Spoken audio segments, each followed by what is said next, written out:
मज़ार कायद की आखिरी शब, एक खौफनाक दास्तान। रात के ठीक 2 बज रहे थे। कराची शहर की तमाम रौनतें थक कर सो चुकी थीं।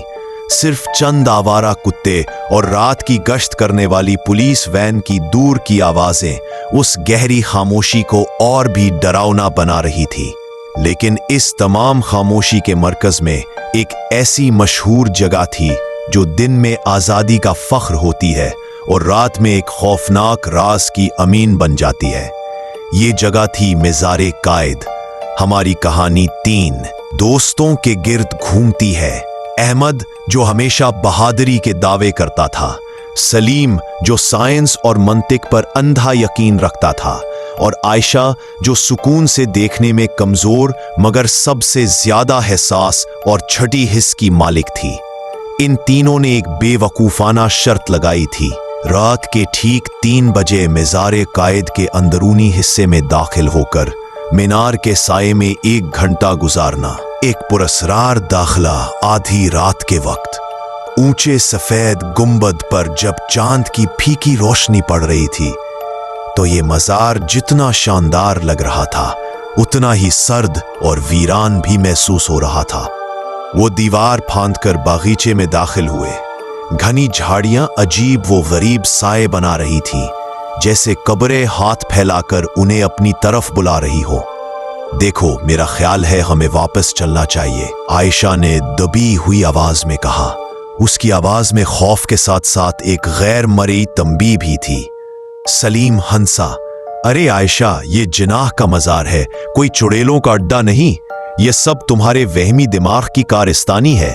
अहमद ने टॉर्च सीधी सफेद संगमरमर के दर पर डाली।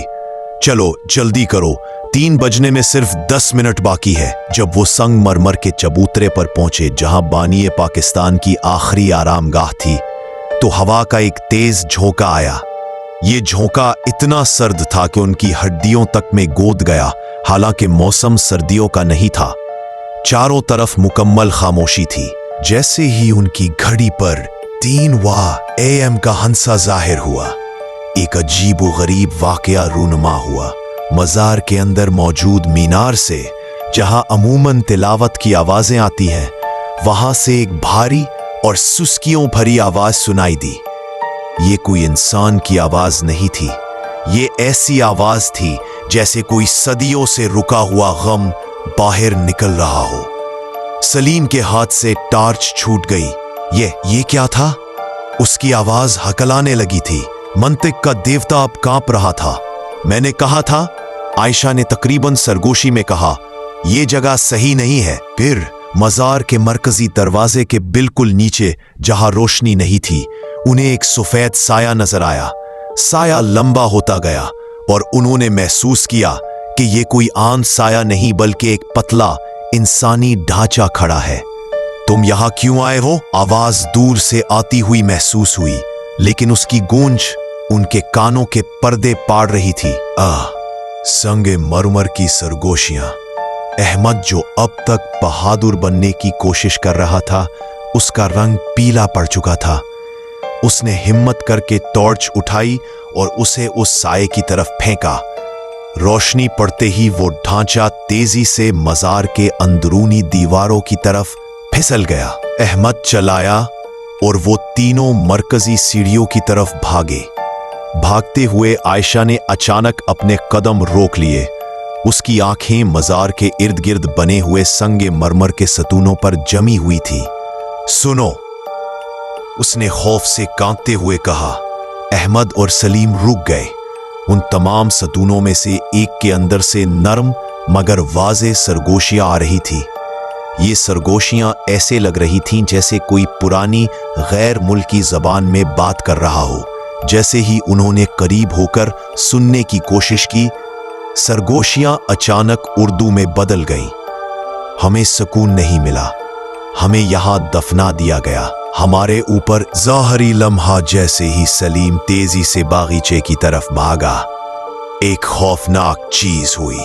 मज़ार के सफेद चबूतरे पर, उस जगह के चारों तरफ जहां बानिए पाकिस्तान का मज़ार है, खून के सुर्ख निशानात नमूदार होने लगे। जैसे जमीन खून पी रही हो। ये निशानात फैलते गए और यूं लगा कि वो पूरा चबूतरा सुर्ख हो रहा है। सलीम की चीख उससे पहले के गले से पूरी तरह निकलती अचानक खामोश हो गई। अहमद और आयशा रुक गए और पीछे देखा। सलीम अब वहां नहीं था। सलीम कहाँ गया?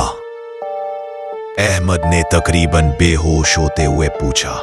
आयशा ने ऊपर की तरफ इशारा किया।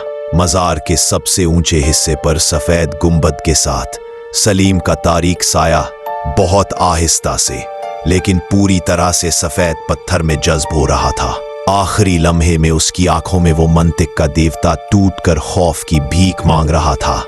अहमद को समझ आ गया कि उन्होंने सिर्फ एक जगह पर कदम नहीं रखा था, बल्कि वो किसी कदीम कब्रिस्तान या बंदी हुई बलाओं की आमाजगाह में दाखिल हो गए थे, जिन्हें उस अजीमुशान इमारत ने हजारों लाशों पर दबा रखा था।